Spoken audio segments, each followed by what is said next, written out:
Muchas disculpas por la interrupción que tuvimos, un problema técnico, pero pues aquí estamos otra vez. Entonces, les decía que pues hay unas fases en las que es necesario que nosotros identifiquemos, digamos, esos riesgos psicosociales, esas manifestaciones psicosociales. Entonces les decía que cuando al inicio de este año, pues nosotros teníamos unos sentimientos hacia lo inevitable, que estábamos negando que efectivamente iba a existir la pandemia y decíamos que efectivamente se potencializaron algunas características humanas preexistentes como la ansiedad, la tensión, la inseguridad.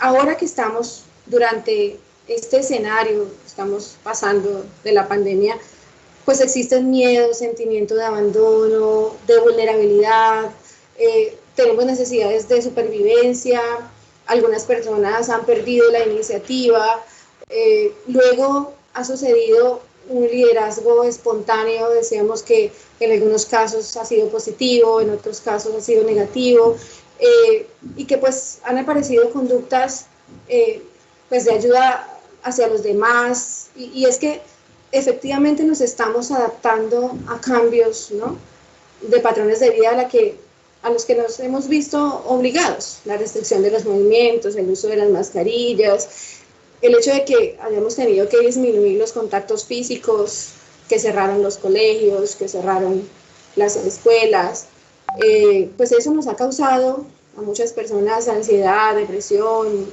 o crisis emocionales o de pánico. También recordábamos pues hablábamos de algunas reacciones colectivas de agitación que se han venido presentando, ¿sí?, en varias ciudades de Colombia, incluyendo, decíamos que en la ciudad de Ibagué también sucedió. ¿Y qué decíamos que va a ocurrir después? Cuando todo esté bajo control, cuando la pandemia esté bajo control, pues nosotros siempre vamos a tener un miedo a que esto vuelva a pasar. En algunos casos, lamentablemente veremos conductas agresivas o protestas, obviamente contra las instituciones del Estado, contra el Estado mismo, podemos vernos abocados a actos delincuenciales, y pues obviamente van a quedar secuelas como la depresión, como de pronto el abuso de alcohol y drogas o otras sustancias, actos violentos, porque definitivamente vamos a entrar en un proceso progresivo de recuperación, ¿sí? Entonces, no está mal decir que el coronavirus definitivamente no es solo una pandemia física, sino también es una pandemia psicológica, ¿sí? Entonces, ¿cuál es el reto? El reto es que todos estamos llamados a responder colectivamente ante esto que nos está pasando. La solución que hemos tenido, decíamos, parece simple, pero es bastante impactante. Es decir, hemos tenido que quedarnos en nuestra casa y la recomendación es estar en casa, quédate en casa el mayor tiempo posible. Recordábamos que pues algunas empresas optaron por el teletrabajo, el trabajo en casa, pero ¿qué pasa? Definitivamente las empresas, para poder unirse a este reto, deben movilizar recursos necesarios para atender riesgos psicológicos. La pregunta es, si no tenemos para pagar nóminas, si ni siquiera tenemos para el sostenimiento de los pagos o el aporte a la seguridad social, ¿cómo vamos a movilizar recursos necesarios para atender esos riesgos psicológicos?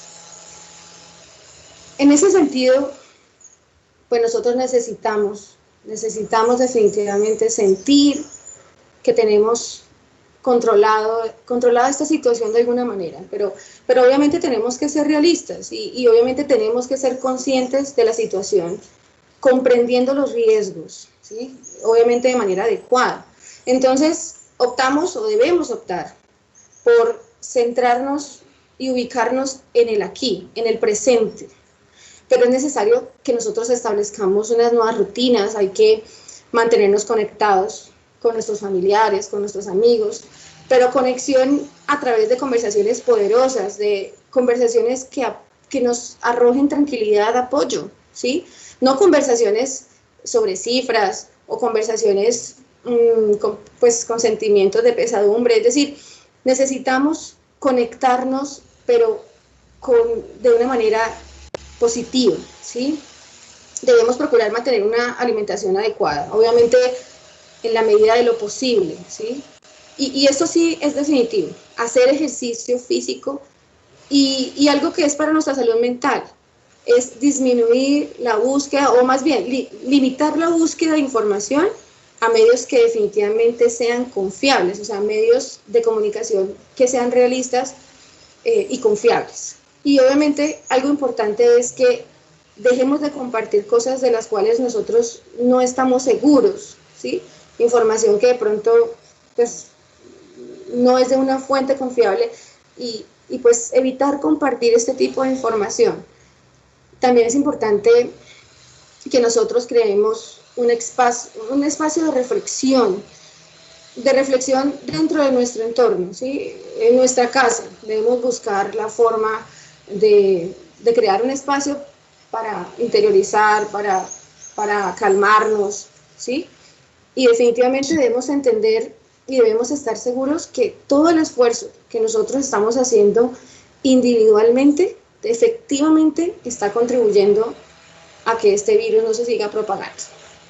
Entonces, los representantes de las empresas deben poner todas las ayudas posibles para disminuir el impacto del coronavirus. O sea, ¿qué es lo que deben hacer los empleadores? Deben escuchar las preocupaciones y los temores de sus trabajadores, deben tratar de generar estrategias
afrontar esta situación.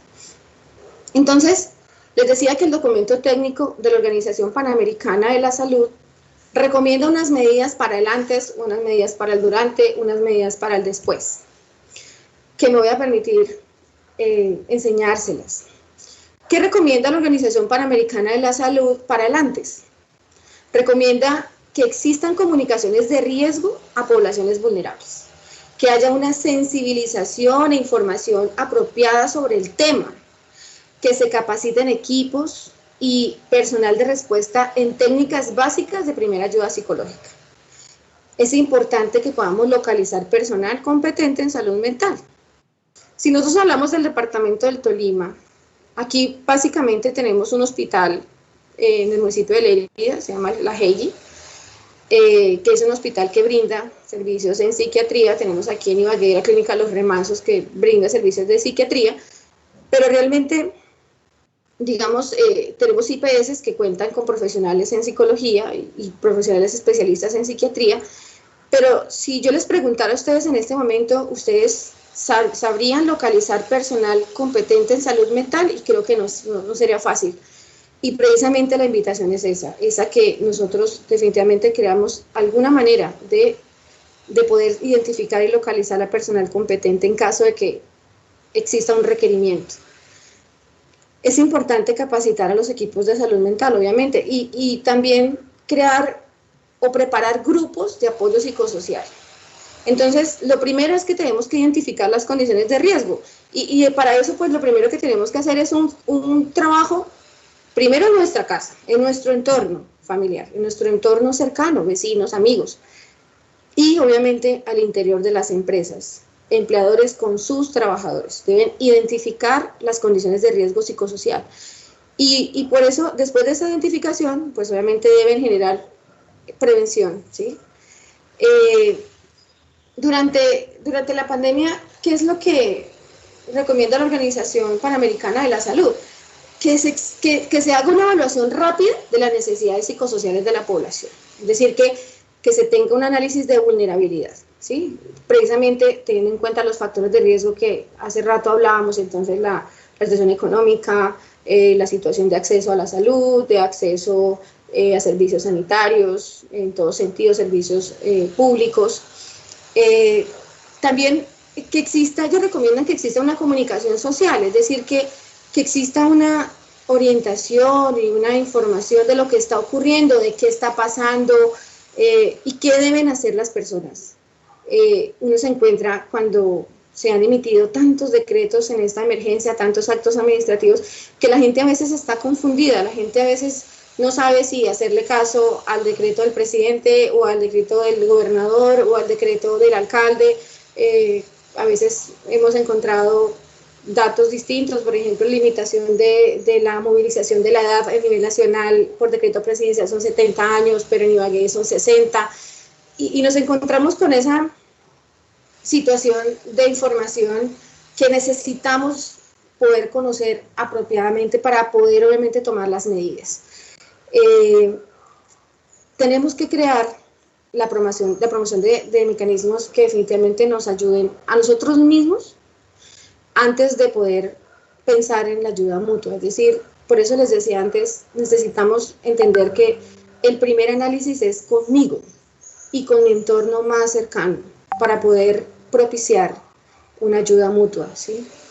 Y pues obviamente que nosotros debemos procurar recuperar la iniciativa, o sea, debemos elevar nuestra autoestima y tratar de entender que, o tener una esperanza clara de que vamos a poder superar todo esto. Luego, obviamente, después de que la pandemia, si Dios nos ayuda, esté controlada, pues deben seguir existiendo unas estrategias de comunicación y obviamente pues debemos crear un plan de recuperación, ¿sí? Entonces, básicamente quiero ahora indicarles como cuáles esos principales requisitos y elementos de la primera ayuda psicológica. ¿Qué es la primera ayuda psicológica? Pues es el apoyo que se le da a una persona que está sufriendo y que puede necesitar ayuda. Esa primera ayuda psicológica puede estar en responsabilidad de la primera persona, por ejemplo, los organismos de respuesta, en el bombero, en el policía, en el soldado, en el médico, en la personal de defensa civil, las personas que están haciendo ese apoyo de primera respuesta seguramente van a ser las personas que van a estar en contacto con las víctimas en una primera oportunidad. Entonces, ¿qué es lo que ellos deben hacer? ¿Qué es lo que uno espera que los organismos de respuesta estén formados y capacitados? ¿En qué? Primero, en respetar los derechos y la dignidad y la seguridad de las personas. Obviamente también la confidencialidad. Ahorita más adelante, en un instante, quiero hablarles sobre la importancia de que no exista la estigmatización a las personas con COVID positivo. Obviamente hay que preparar, una vez que efectivamente se tiene ese encuentro con la persona que necesita esa primera ayuda psicológica, necesitamos hacer un plan de acción con ella, es decir, debemos ser conscientes de que debe tener o ser sujeto de algunas medidas y pues debemos además indicarle a esa persona que debe cuidarse a sí misma, ¿sí? Esto ha sido algo que hemos reiterado y hemos escuchado muchas veces. Necesitamos cuidarnos a nosotros mismos para poder garantizar el cuidado de los otros. Entonces, digamos que la primera ayuda psicológica en este documento técnico tiene también unos principios. Hay un primer principio que se llama observar y atender. ¿Qué es eso? Pues les decía antes, garantizar la seguridad, atender la población con necesidades básicas urgentes y obviamente identificar a las personas que tengan reacciones de angustia grave. ¿Qué es escuchar? Escuchar, que es el segundo principio, es ¿a quién escuchamos? Pues a quienes necesitan apoyo, debemos preguntar por las preocupaciones que tienen, por sus necesidades, y obviamente que escuchar a la gente y darles la ayuda que necesitan, empezando por el consuelo. Debemos conectarlos, y ese es el tercer principio, conectar, que significa atender las necesidades básicas de la gente, es decir, hay que facilitarle efectivamente los servicios, hay que ofrecer información, les decía antes, y que esas personas que sean víctimas de una u otra manera puedan conectarse a través también de, pues, es decir, de redes de apoyo social, a conectarse con sus seres queridos. Es decir, yo, digamos, he estado leyendo mucho de cuál era el manejo en China, que, pues en España o en Italia, donde definitivamente las situaciones fueron mucho más graves. Y la comunicación entre los enfermos y sus familias fue vital para su supervivencia. Pero también quiero dejar claro esto, estamos hablando de salud mental, estamos hablando de riesgo psicosocial, y necesitamos todos conocer los criterios que se tienen de remisión a un especialista, porque es que obviamente hemos hablado de que con grupos de apoyo, con ayuda humanitaria, con la ayuda que nosotros mismos podamos propiciar en nuestro entorno, podemos ayudar a las personas, a su salud mental, pero hay unos criterios médicos que debemos conocer, porque pues en caso de que llegáramos a estar enfrentados a ellos, debemos saber cómo actuar. Entonces, digamos, ¿cuáles son esos criterios de remisión? En primer lugar, pues, cuando existen síntomas persistentes o síntomas agravados que no se han aliviado con medidas iniciales, o sea, usted siente que la persona que está teniendo esta crisis no avanza, o sea, no sale de allí, presenta dificultades, por ejemplo, en su vida familiar, laboral, social, es una persona que no quiere hablar, no quiere comer, no quiere relacionarse, no quiere bañarse, no puede dormir, ¿sí? Obviamente también cuando nosotros vemos riesgos reales de suicidio. En estos días conocía yo un caso de un joven que le manifestó a su pareja, a su novia, que ya no quería vivir más, que ya no soportaba estar encerrado, que estaba lejos de sus padres efectivamente están en otra ciudad, estaban, porque ya están con él, pero pues estaban en otra ciudad y era una situación muy difícil. Cuando nosotros vemos esas manifestaciones tan directas, pues obviamente también necesitamos actuar ya con ayuda de un especialista, ¿sí? Además, cuando, aparte de todo lo que está pasando, hay problemas coexistentes como el alcoholismo o otras adicciones, pues seguramente la capacidad de percepción y recepción de esta crisis va a ser distinta, así que necesitamos saber qué es un criterio de remisión. También cuando vemos, como les decía antes, depresiones mayores, psicosis, trastorno por estrés, o por ejemplo cuando hay condiciones pues preexistentes, ¿no? de problemas de salud mental, pues esas son personas que son vulnerables y que en cualquier momento necesitarán remisión. Hay un tema que en estos días, digamos, se despertó y fue el tema del manejo de los cadáveres. Hubo unos videos que pasaron por unas redes sociales sobre pues estaban, entiendo, haciendo unos huecos, por decirlo de alguna manera, en algunos cementerios de la ciudad, y bueno, eso se ha visto en varias ciudades, y definitivamente, ¿qué es lo que pasa? O sea, seguramente no queremos enfrentarnos a esto, pero si llegara a pasar que hubiese una gran cantidad de cadáveres, pues obviamente eso crea un temor en la población, porque ahí no hay claridad de la información sobre el peligro que representan. Entonces, obviamente nosotros podemos sentirnos, la gente se puede sentir amenazada, porque pues hay mitos, ¿no? Hay mitos que se han generado alrededor de los cadáveres, que pueden ser peligrosos, que deben ser incinerados, que no pueden ser, o que si son enterrados tiene que ser rápidamente. Entonces nosotros hemos visto medidas que se han tomado sobre el acompañamiento, entonces vemos videos en redes en los que las personas víctimas de COVID han tenido que ser aisladas inmediatamente de su familia y no se pueden despedir y cantidad de cosas. Entonces necesitamos definitivamente conocer, ¿sí?, información válida sobre los riesgos reales que existen en el manejo de los cadáveres y obviamente si eso realmente representa un riesgo para la salud de las demás personas. Digamos que haciendo un análisis, digamos, más claro, pues pues sobre cuáles son las personas más vulnerables o los grupos más vulnerables, pues decíamos antes que sí, efectivamente los abuelitos, los niños, son grupos vulnerables para la atención de todo este riesgo psicosocial. Y también obviamente yo creo, he querido mencionar varias veces a los organismos de emergencia porque es que he sentido que no hay suficiente atención para estos trabajadores. Pues ellos, vuelvo y repito, los bomberos, los médicos, los policías, los soldados, las personas que están en la calle garantizando pues la seguridad de nosotros, de todos, y pues obviamente el manejo de muchas circunstancias, porque ustedes han visto que las cosas no han dejado de pasar, hay accidentes de tránsito, pues obviamente si bomberos va a ir a un rescate de un personal, debe tener los protocolos necesarios, porque no saben si ese personal a quien van a salvar, a quienes vayan a auxiliar, por ejemplo, pueden estar contagiados, ¿sí?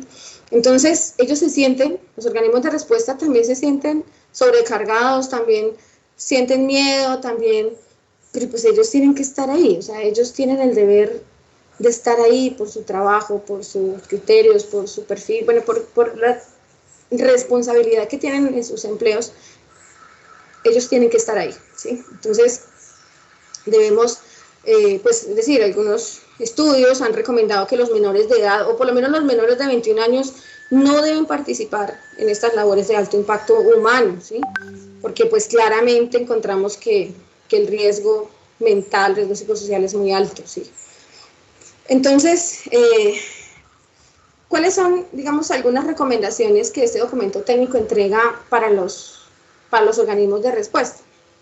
En primer lugar, pues ellos hablan de tener una consideración de las características de la conducta específica de ellos, es decir, pues generalmente estas personas, ustedes escuchan, ven a los médicos, a todos los organismos de respuesta, que ellos se sienten pues muy satisfechos, se sienten, o sea, como que les nace ese sentimiento altruista, ese espíritu altruista, porque ellos se sienten complacidos de servir a los demás, ¿sí?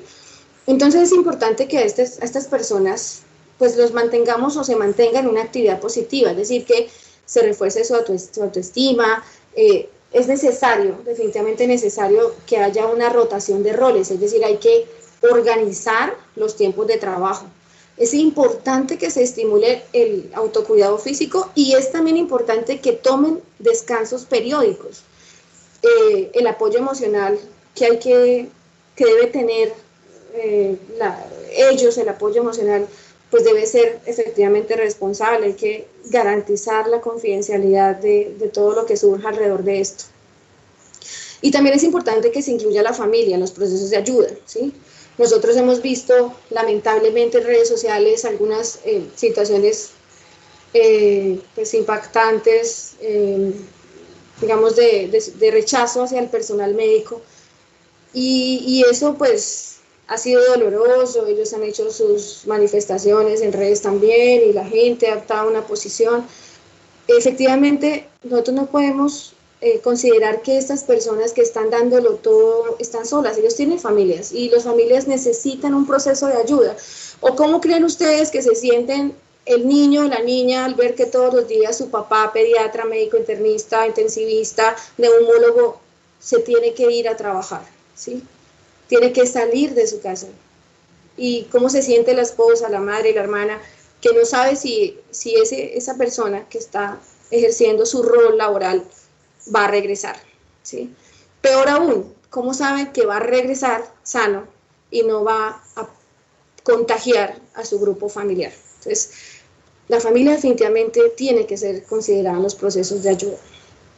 Y obviamente necesitan hacer valoraciones frecuentes, es decir, valoraciones emocionales frecuentes, o sea, no es una sola vez. Nosotros no podemos esperar que los empleadores públicos y privados hagan una primera evaluación y ya, no, las evaluaciones deben ser continuas, o sea, debe existir un monitoreo continuo, ¿sí?, de las condiciones, porque en cualquier momento la condición mental, psicológica puede cambiar de un momento a otro, porque las personas, vuelvo y repito, como decía antes, hay unos mecanismos de adaptación y las personas no nos adaptamos igual todas, o sea, todos tenemos un proceso, entonces hay que hacer un monitoreo. A los niños hay que hacerles un monitoreo constante, hay que preguntarles cómo se sienten, cuáles son sus opiniones, pues evitar lo que les decía antes, el tema de la comunicación, que no sea pues una comunicación apropiada o segura para ellos. Mire, esto es importante, o sea, disponer de una información veraz, transparente, adecuada, oportuna, es vital, ¿sí? Es vital para el manejo emocional de la familia, ¿sí? Y obviamente para mantener la calma en toda la comunidad. Porque es que, mire, sin decirnos mentiras, los medios de comunicación tienen una dualidad. Por un lado, son empresas comerciales que tienen un carácter lucrativo y eso lo podemos entender. Pero por otro lado, los medios de comunicación tienen una inmensa, una gran responsabilidad social por el servicio público que brinda. Entonces, por eso es que la comunicación del riesgo es esencial para la salud mental de las personas. Es decir, que nosotros necesitamos crear una información verdadera que nos brinde confianza, ¿sí? Para nosotros poder tomar decisiones, ¿sí? Entonces, estas recomendaciones que voy a dar, pues son unas recomendaciones que, digamos, puedo elaborar de muchos puntos de vista que encontré sobre este tema tan importante. Entonces, ¿cuál es la idea? Estas recomendaciones son para los empleadores. Entonces, ante la situación ya existente, lo primero que usted debe hacer, señor empleador, es conocer el problema. Debe empatizar con sus trabajadores, es decir, que usted debe mostrarse definitivamente en una actitud amable, simpática con sus trabajadores. Usted debe protegerlos en la medida de lo posible, debe comunicarse con ellos y sobre todo, miren, no permitan que se estigmatice a los positivos de COVID. Para la organización del trabajo, pues es muy importante, señores empleadores, que ustedes faciliten que los trabajadores sigan las instrucciones según las restricciones exigidas en cada momento por las autoridades. Entonces debemos informarnos sobre los recursos, además debemos informar de los recursos técnicos con que cuenta cada trabajador y el estado de los mismos. Entonces, antes escuchaba una pregunta que le hicieron a mi antecesor, le decían, ¿qué pasa si el trabajador no cuenta con todos los elementos? Señor empleador, usted debe informarse todos los días de cómo están los recursos técnicos con que cuenta su trabajador y cómo está el estado de los mismos. Usted puede tener un computador, pero si no le funciona, si un día simplemente no le dejó de funcionar, no tiene acceso a internet, en fin, este seguimiento es muy importante. Esto es importante, más importante todavía, hay que establecer canales de información individual y canales en grupo, es decir, que necesitamos que el empleador, pues a través de correos electrónicos, redes sociales, videoconferencias, teléfono, tenga un canal de información individualizado y también al grupo de trabajo. Además, debe garantizar una carga equilibrada de trabajo a cada empleado, o sea, asignar concretas las tareas, ¿sí? Y obviamente establecer la forma clara de los nuevos procedimientos de trabajo, con todas las limitaciones que hay. Yo les invito, o sea, en este momento, bajo las circunstancias que tenemos, nosotros tenemos que hacer una reinducción a los puestos de trabajo. Y debemos recordar que el sistema de gestión de seguridad en el trabajo no está suspendido. La resolución 1312 está vigente y está en funcionamiento, así que líderes del sistema de gestión de seguridad en el trabajo, su trabajo no está suspendido. Nosotros necesitamos continuar, hay que generar nuevas matrices de riesgos y peligros, hay que generar nuevo plan de trabajo anual, hay que hacer nuevas evaluaciones, nueva revisión de condiciones de salud. Necesitamos actualizar todo lo que nos está ocurriendo y de frente a los límites que realmente existen. Entonces, mire, empleadores, trabajadores, hay que establecer objetivos y metas que son razonables y obviamente debemos dárselas con antelación, o sea, pues obviamente mucho antes a nuestro trabajador para que él pueda organizar su trabajo. Además, debemos establecer un horario de disponibilidad para el empleador y el trabajador y ese horario hay que respetarlo. Es decir, el hecho de que los trabajadores estemos 24 horas en la casa no significa que 24 horas vamos a estar disponibles para nuestro empleador. Entonces hay que establecer un horario de disponibilidad que debemos informar con antelación, ¿sí? Decíamos, pues hay que establecer un programa de contacto profesional, hay que permanecer siempre en disposición de resolver cualquier problema. Porque mire, usted puede planear su trabajo, usted puede saber cuáles funciones tiene, cuáles son los nuevos procedimientos, pero si usted no tiene el apoyo el respaldo de poder comunicarse con su empleador y decirle, tengo esta situación, o cómo abordo esto, pienso que esto puede ser así. Si no recibe esa resolución por parte de él, pues va a ser muy difícil, ¿sí? Por eso, en estas circunstancias es tan importante que usted proporcione el feedback regular de su trabajo, es decir, que usted retroalimente los resultados, las lecciones aprendidas y podamos mejorar en el día a día. Obviamente también pues directores, coordinadores, mandos intermedios pues son fundamentales porque pues son quienes como que organizan el trabajo, asignan y contactan a los trabajadores, entonces es muy importante que ellos estén muy organizados, esas personas del mando medio, ¿sí? Entonces, para terminar, decirles, nosotros como trabajadores debemos hacer estas cosas, planificar nuestro trabajo, nuestra rutina horaria y completa. Debemos centrarnos en lo que podemos hacer, es decir, si usted encuentra un obstáculo en una tarea, entonces haga otra que sí pueda desempeñar, que pueda hacerla en ese momento y luego teniendo un monitoreo, ¿sí? Escrito, con alarmas, bueno, la estrategia que usted tenga idea, entonces con posterioridad intenta nuevamente la tarea, ¿sí? Es decir, hay que centrarnos en lo que podemos hacer, debemos ser positivos. Yo sé que puede resultar difícil, pero debemos tratar de ser positivos, debemos mantenernos activos. Y les decía antes, por favor evitemos la sobreinformación. Si nosotros nos pone angustiados el tema de que 6.000, 6.500, 7.000, 7.500, 8.000, entonces alejémonos de eso, ¿sí? Porque finalmente la guerra de cifras no sirve para nada, o sea, usted con las cifras no va a solucionar nada, ¿sí? Y eso hay que identificarlo, ¿sí? Debemos conocer nuestras emociones, debemos definitivamente conocer nuestras emociones y las de nuestro entorno. Encontrarse triste, encontrarnos a veces preocupados es algo normal, ¿sí? En este momento es normal. Si usted necesita ayuda, pues hay que buscar ayuda, ¿sí? Hay que tratar de relajar nuestro cuerpo con respiraciones profundas. Y si definitivamente usted se encuentra lo suficientemente sobrecargado, hay que buscar ayuda profesional. Entonces, para eso, yo voy a recordarles, ya, sí es la despedida, voy a recordarles que las administradoras de riesgos laborales están comprometidas, es decir, ellos tienen unas funciones establecidas en la resolución 2646 de 2018, artículo 13, hay unos criterios para la intervención de los factores psicosociales, y en el número 9 se habla para eventos agudos que se deben desarrollar unos programas de intervención en crisis. También la ley 1562 de 2012, su artículo 11, habla de los servicios de promoción y prevención. Entonces, los dos objetivos de esta ley, 1562, en este caso, el artículo 11, es el monitoreo permanente de las condiciones de trabajo y salud y el control efectivo del riesgo. Entonces, pues el gobierno sacó una guía, la GPS G03, que es sobre lineamientos para abordar problemas y trastornos mentales para trabajadores de la salud, pues obviamente en el marco del afrontamiento del coronavirus. Tiene apenas una primera versión, que es de marzo de 2020, también es interesante que revisemos esa guía, que aunque hay lineamientos para el sector salud, pues obviamente eso no aleja a las demás actividades de la realidad. Entonces, las ARL deben concretar espacios de capacitación y apoyo directo a los empleadores, a los responsables y a los líderes del sistema, obviamente para garantizar acciones de prevención, evaluación, intervención, seguimiento de factores de riesgo psicosociales. Y obviamente, pues, apoyo directo a los trabajadores. Entonces, conozcamos las líneas, la 018.000, la línea de comunicación con nuestras ARL, porque ellos están comprometidos en la prevención de riesgos psicosociales y de salud mental. Hoy, amigos, nos han puesto a prueba nuestra capacidad para entender y para mantenernos activos, para sanar.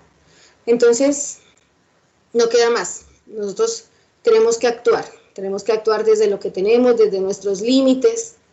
Hoy más que nunca están colocando nuestra capacidad de ser mejores y dar lo mejor de nosotros. Entonces, mi mensaje es a que actuemos desde este momento, actuemos ya desde lo que podemos hacer.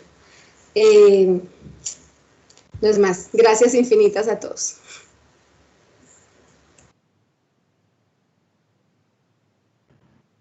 Aló, muy buenas. Muchísimas gracias, doctora Carol. Tenemos unas preguntas de parte de sus oyentes en redes sociales y las vamos a compartir.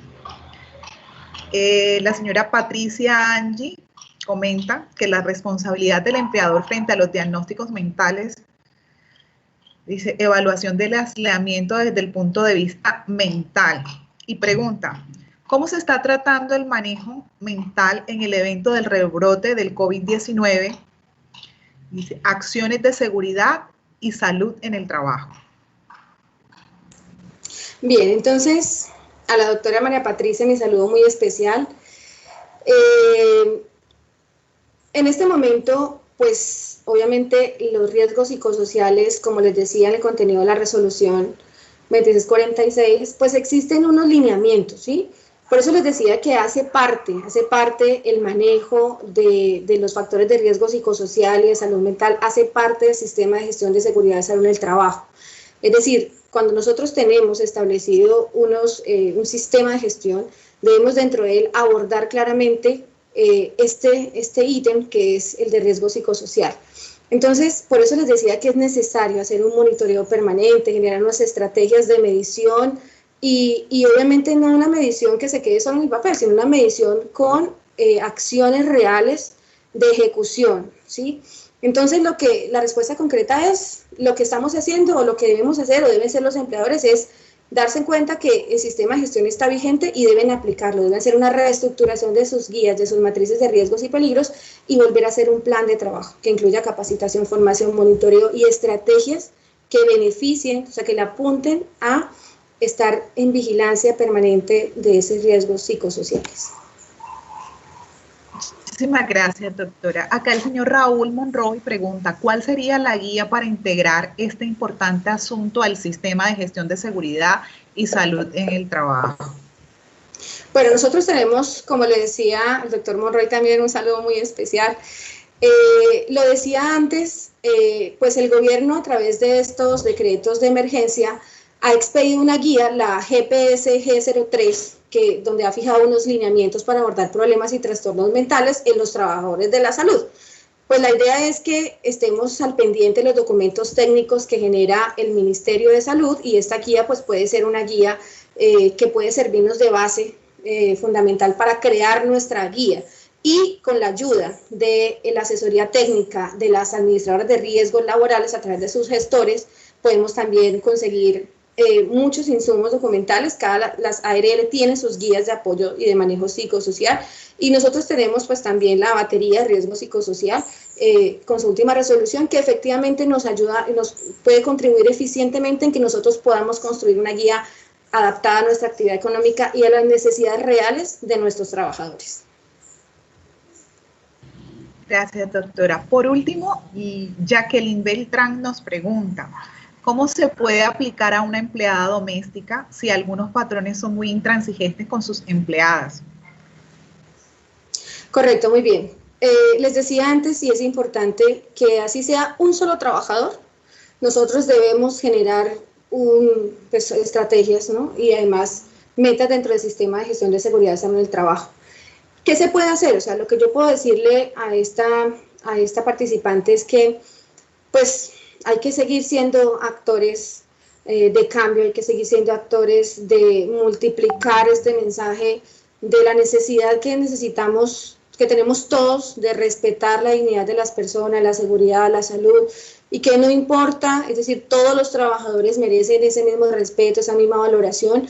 Entonces, seamos multiplicadores de ese mensaje de necesidad de ayuda mutua y pues en caso de que efectivamente se puedan identificar conductas o situaciones que puedan establecerse o más bien que puedan catalogarse como conductas de acoso laboral, pues hay que entonces hacer uso efectivo de los mecanismos preventivos, confidenciales y tenemos el apoyo de las autoridades administrativas y en caso de ser necesario de las autoridades judiciales para proteger los derechos y la dignidad de estas personas.